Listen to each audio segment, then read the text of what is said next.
Okay, so we are going to start off by going through terminology from chapter 2 because there's a lot of it in here.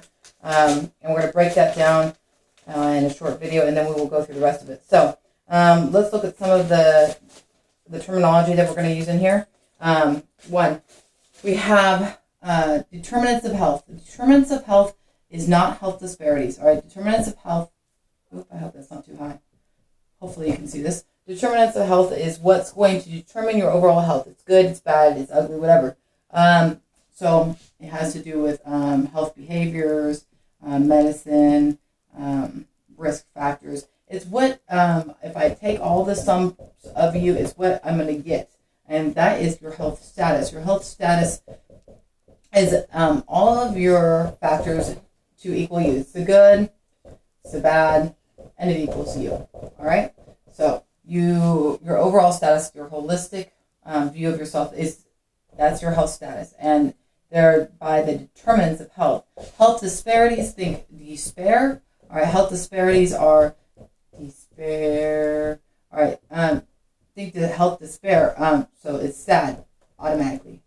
All right, so despair. You're thinking of bad things that contribute to health inequality. Okay, and we're looking for health equality. Health equality, and again, that goes back to Healthy People 2020. Health equality is this idea that everyone across the board gets the same medical treatment, okay? Regardless of race, ethnicity, ability to pay, things like that. So that's health equality. Health disparity is factors that lead to a certain group not getting the same treatment or getting less treatment. All right, so psychological factors as it relates to cultural healthcare, and chapter 2 is on cultural competency and health disparities. So the psychological factor, here's the best way I can think of to describe it. Basically, if I'm an American, you tell me I can no longer have children, it's going to upset me, but it's not going to be the end of my world necessarily. However, if you go to a certain culture where women's primary role in their culture is to produce children, you have now taken away that ability for her to ever get married, for her to have a life, for her to get a job. She might be completely devastated. That might be the end of her world, all right? So it's a psychological factor. How do they feel about it based off of their cultural beliefs about their health issues? All right, cultural balance syndrome. Cultural balance syndrome is basically, it only exists in my culture. You're not going to pick up a Western dictionary and look in the medical dictionary to find it. Examples, I'm paying for my father's sin. I have impacto, where food is turning into balls in my stomach. I have been possessed by something. It's living through God's will. There's lots of little things in there, but they are only bound by the culture. And again, you're not going to find actual, treatments and manifestations necessarily inside of a Western medical dictionary. All right, that's cultural bound. I didn't even write that down, but I guess I could. I'm probably running out of room on my phone, but it's okay. All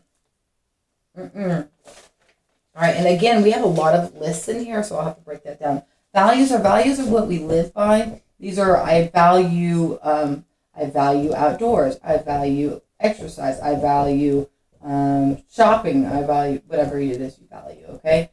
Whereas cultural beliefs are, culturally, we believe in not having pain. We don't have pain. That doesn't exist. Or it's God's will. It's God's will that I die. Do not do an intervention. Do not resuscitate. That's cultural beliefs as far as medicine goes. And values are again, I personally value certain aspects of my life. Aculturalization, think about the A inside of it, because A usually stands for without. So A, without culture, means that I am dropping some of my cultural beliefs to take on some of the cultures of the place that I'm now living. So let's say I'm an American and I go live in Germany for the next 30 years. I'm probably going to pick up some German cultures. I'm probably going to start drinking some really good beer, or whatever the case may be. Stereotyping, I feel like this entire chapter stereotypes, but it's an overgeneralization. If you're Mexican, you eat tacos. If you're black, you eat watermelon. If you're English, you drink tea. These are, I guess those are all related to food. I'm kind of hungry. Cultural competency is your ability to understand each culture's unique beliefs, to be able to assess it, to be able to have the skills and knowledge to deal with it, and to make cultural assessments. That's cultural competency. And it's a multi-step. It involves the integration of cultural knowledge, okay? We'll look at that, but that's the definition of it. I already hit stereotyping. And a transcultural nurse. Transcultural nurse is a nurse that studies predominantly in culture and subculture. So that's your terminology, and we will break the rest of it down as in the next video.